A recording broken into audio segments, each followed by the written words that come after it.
前回の木彫り猫、自分でもすごく気に入っちゃって、調子に乗って、もしかして俺、木彫り上手くなったなんて思っちゃいました。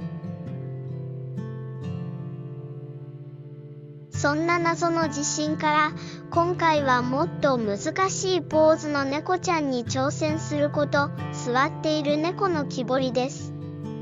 だって猫ってどうしてこうも可愛いんでしょうね。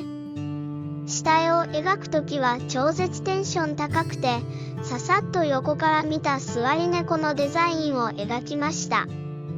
この時は全く問題に気づかず、効率がいいななんて思ってたんですけど。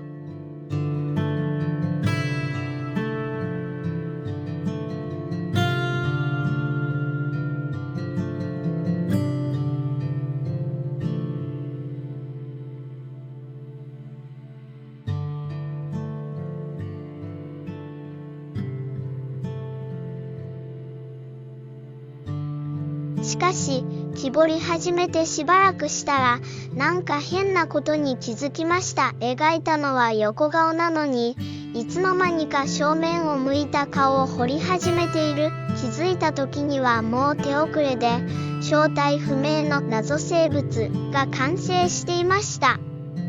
これは間違いなく、木彫りを始めて以来、一番変わった作品に違いありません。でも失敗は成功のもと、この経験から大事なことを学びました。設計図はしっかり描かないとダメだってこと。今回は完全にやらかしましたが、こんなことでめげたりしません。でも、大枠を削ってる時に、あ、これだ、みたいな感覚があって、ちょっとしたコツをつかめた気がします。ちょっと成長したかも。これが一番の収穫でした。練習を重ねて、次はきっとうまくいくはず。今回はノコギリ使わなかったんです。彫る部分が木材のほとんどを占めてて、削る余白が少なかったから。ナイフでガシガシ削った方が早くて楽だったんです。そういえば、次は何を彫ろうかな。